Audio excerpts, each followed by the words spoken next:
无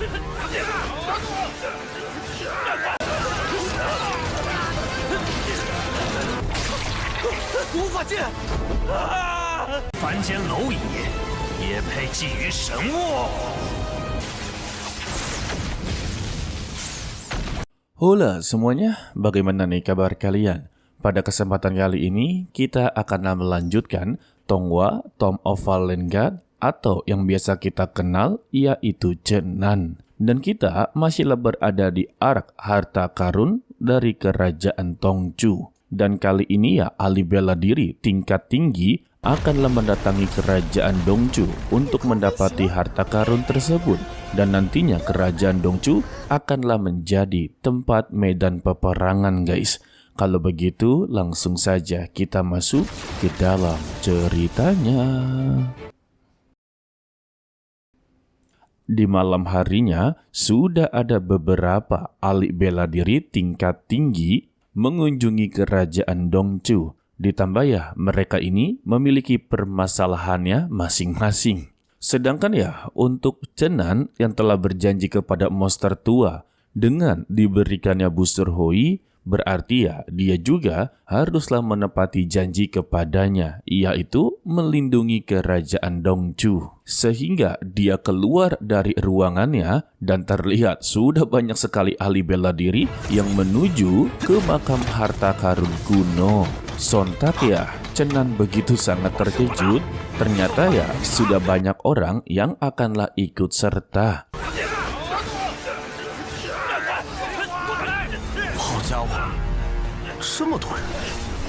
Sedangkan si monster tua sudahlah mengumpulkan banyak sekali prajurit dengan memperintahkan malam ini siapapun yang inginlah mendekati makam kuno hanya untuk bersaing memperebutkan harta karun spesial, maka ya merekalah yang akan menghambatnya. Karena harta karun ini hanya akan menjadi milik dari kerajaan guys. Betul sih.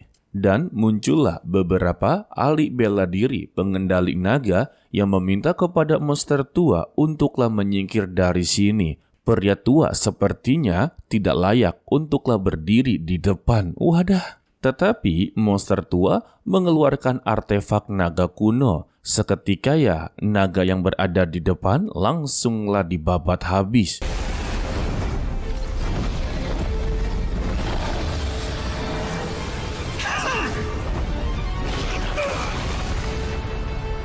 Setelah berhasil menyingkirkannya, monster tua meminta kepada seluruh prajuritnya untuklah berada di garis terdepan.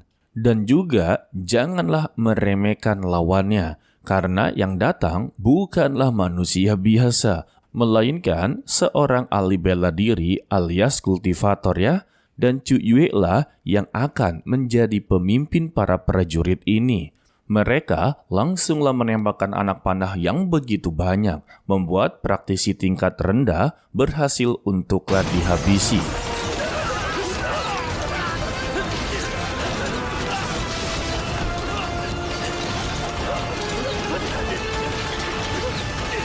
Namun ya, ini tidak berlaku untuk praktisi tingkat menengah guys. Mereka berhasil untuklah melewatinya. Untuk prajurit mencoba untuklah mengejarnya. Tetapi untuk Zhu Ye meminta kepada mereka tidak perlu untuklah dikejar. Karena mereka masih memiliki pertahanan tingkat kedua. Yang dimana tingkat kedua ini diberisikan beberapa anak panah yang dilapisi oleh energi spiritual guys.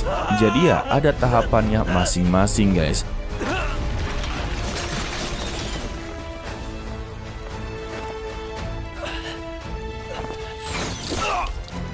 Dan untuk pertahanan kedua ini dipimpin oleh Zhu Yu. Untuk Zhu Yue meminta kepada mereka semua janganlah bersikeras untuk mendapati harta karun yang belum jelas sama sekali informasinya. Dan ini akanlah merugikan mereka semua. Jadi ya permintaan dari Yue untuklah keluar dari kerajaan Dongzhou. Tetapi ya tidak ada yang mendengarkannya sama sekali guys. Dan datanglah trio maut, sebut saja seperti itu, karena mereka berhasil dihidupkan kembali.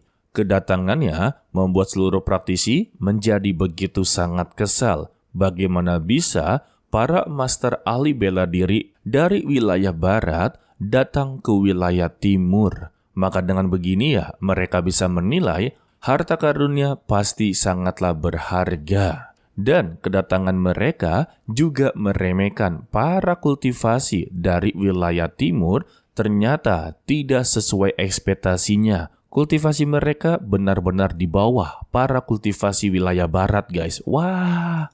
Lalu ya, si Jonas langsunglah memerintahkan kepada Aime dan Camilla untuklah menyingkirkan mereka semua yang berada di sini. Sebab mereka tidaklah berhak untuk bersaing dengan para praktisi yang berasal dari wilayah barat. Sombong banget ya. Sehingga Aime membuka kitab sucinya dan mengeluarkan elemen petir. Seketika ya bangunan yang berada di sekeliling mereka langsunglah hancur lebur. Tidak sampai di situ ya, praktisi yang berada di sekitarnya juga ikut-ikutan terserang. Untuk Cenan, dia tidak akanlah menampakkan dirinya. Karena ya dia merasa sesuatu yang lebih kejam akanlah muncul. Berarti ya, bukan mereka bertiga sajalah yang menjadi ancaman bagi kerajaan Dongchu, tetapi masih ada yang lain. Lalu, Juyu alias Yuer meminta kepada mereka bertiga untuklah berhenti. Mereka yang telah mengandalkan kultivasi untuklah bertindak sembrono di negaranya, itu sudahlah keterlaluan. Dan jangan berpikir kalau wilayah barat juga bisa diserang oleh wilayah timur. Mendengar itu ya, Jonas mempertanyakan bagaimana cara dia menyerangnya. Jelas-jelas ya, kultivasi mereka saja sudah berbanding jauh. Dan dia menganggap kalau Chuyu telah bertindak sombong kepadanya. Sehingga Aime mengeluarkan bola api.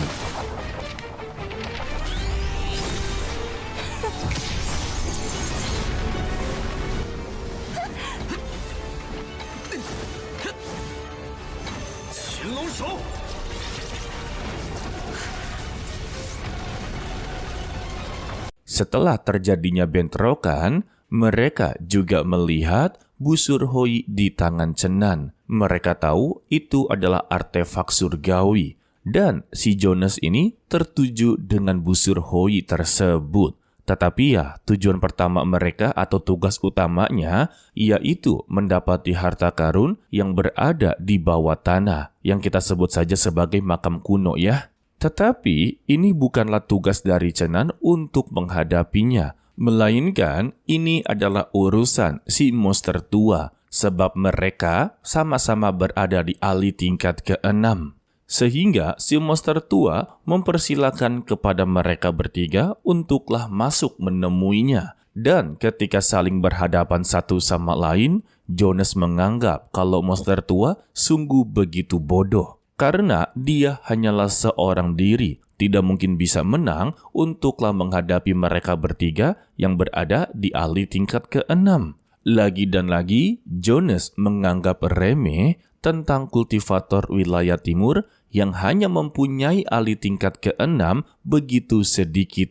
Dan si monster tua berkata, sejak kapan kalau dia sendirian? Dan datanglah dua kerabat dari si monster tua. Mereka berdua sama-sama berada di ahli tingkat ke-6. Yang satu dipanggil sebagai Tuan Li, satu lagi dipanggil monster tua Zhou. Kita panggil saja sebagai Tuan Zhou. Alasan mereka datang karena ya untuk harta karun seperti ini, mereka juga tidak rela wilayah barat datang untuklah mengambilnya. Jika berhasil diambil ya, maka wilayah timur akanlah kehilangan muka.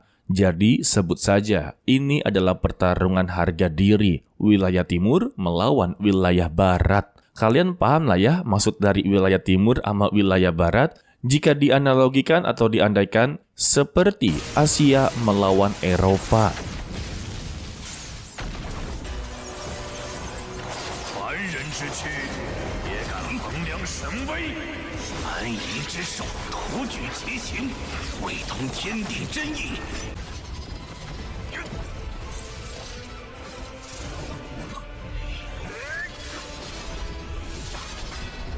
Selama di dalam pertarungan, Mereka yang saling jual beli serangan membuat pertarungan menjadi sangatlah sengit. Di sini, wilayah timur berhasil membuktikan kalau kemampuan mereka bisa untuklah menekan wilayah barat. Contohnya ya seperti Aime dan Camilla dibuat begitu sangatlah kewalahan.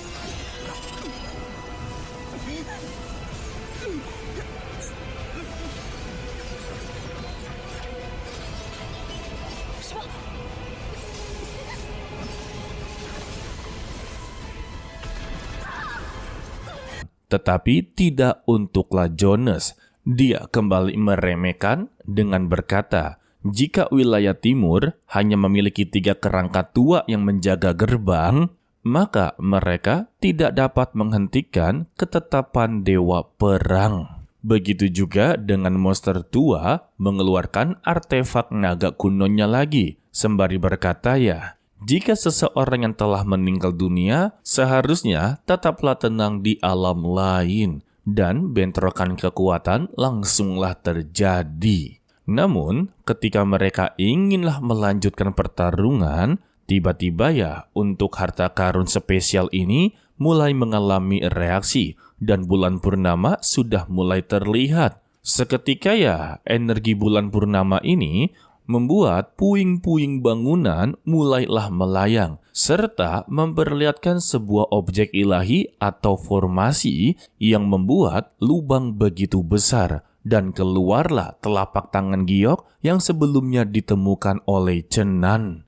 Namun ya, di sela-sela itu, ternyata ada beberapa praktisi yang mengambil kesempatan dalam kesempitan dengan berkata ya, lebih baik datang tepat waktu daripada datang lebih awal. Ya, ada benarnya juga sih. Sehingga ya beberapa praktisi berhasil untuklah memasukinya, yang membuat praktisi yang masih berada di luar juga ikut-ikutan masuk guys. Padahal mereka tidaklah tahu adanya bahaya yang begitu besar sedang menunggu mereka. Ya, kalian tahulah ya, sosok yang sedang menunggu mereka, yaitu pria berotot dengan mata berwarna merah dan biru. Tidak mau kehilangan kesempatan, trio maut ini juga langsunglah memasuki lubang tersebut. Namun, untuk trio kerangka ini juga tidak akan membiarkannya begitu saja. Sehingga trio kerangka menggabungkan kekuatan, membuat pergerakan dari trio maut berhasil untuklah ditahan.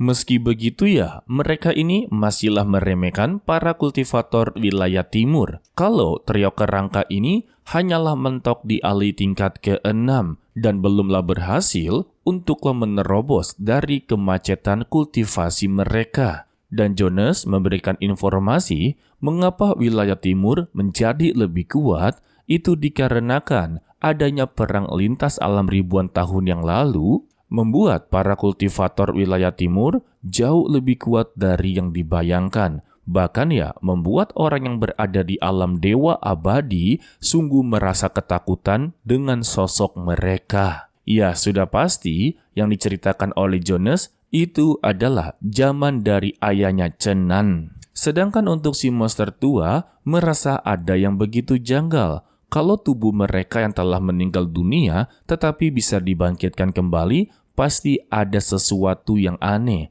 Dan dia melihat dengan sekilas kalau tubuh dari si Jonas mulai mengalami retakan. Dan dia menilai ya, kalau trio maut ini sedanglah dikendalikan oleh seseorang. Lalu secara tiba-tiba muncullah seekor naga yang langsung menghampiri trio maut, terutama untuklah si Jonas yang ternyata mengenali sosoknya guys.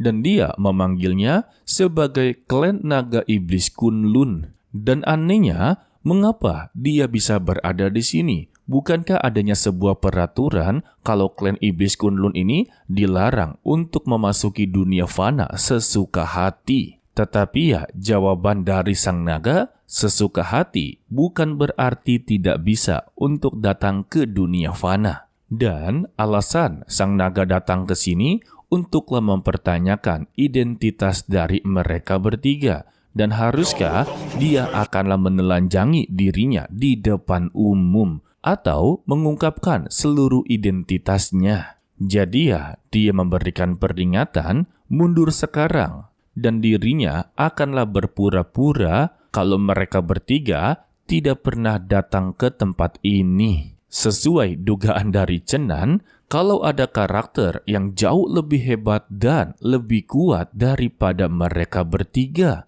Bahkan belum saja mengeluarkan kekuatannya, tetapi auranya sungguh begitu menakutkan.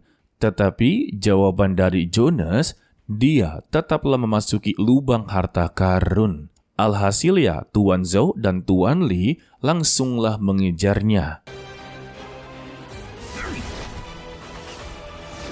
Sedangkan untuk si monster tua mencari keberadaan dari Chenan yang sedang mencoba untuklah melarikan diri. Intinya dia tidak mau terlibat dalam semua ini karena baginya pertarungan di malam hari ini sudah begitu sangatlah chaos.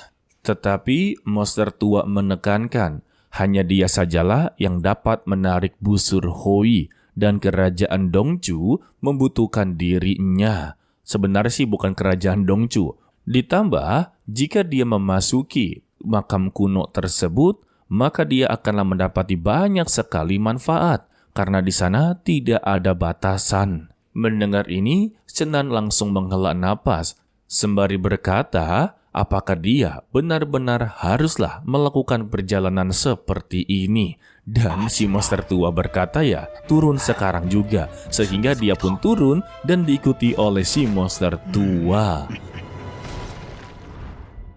Dan kita bersambung untuklah episode kali ini guys. Sebetulnya untuk episode kali ini memang adanya pertarungan. Tetapi pertarungan harga diri dan saling ejek satu sama lain. Contohnya seperti Aime, Camilla, dan Jonas yang Mimin panggil sebagai trio maut. Begitu juga dengan Tuan Zhou, Tuan Li, dan si monster tua yang Mimin panggil sebagai tiga kerangka. Alasan Mimin panggil seperti itu karena si Jonas terlebih dahulu memanggil mereka tiga kerangka yang tidak berguna. Jadi sedikit preview di part berikutnya, sudah pasti ada yang namanya baku hantam. Tetapi di sini Chenan akanlah menjadi kunci untuk memenangkan pertarungan. Untuk tiga kerangka ini akanlah menyalurkan energi spiritual kepada Chenan. Sebab jika dia bertarung dengan kekuatannya sendiri, tidak mungkin Chenan bisa untuk menang dalam pertarungan guys. Okelah, sepertinya cukup sampai di sini saja dulu untuklah video kali ini. Mimin ucapkan terima kasih kepada kalian yang telah menonton sampai akhir. Pesan dari Mimin, tetaplah menjadi orang yang baik walaupun itu sangatlah sulit. To be continue, sampai jumpa di video berikutnya. Bye-bye.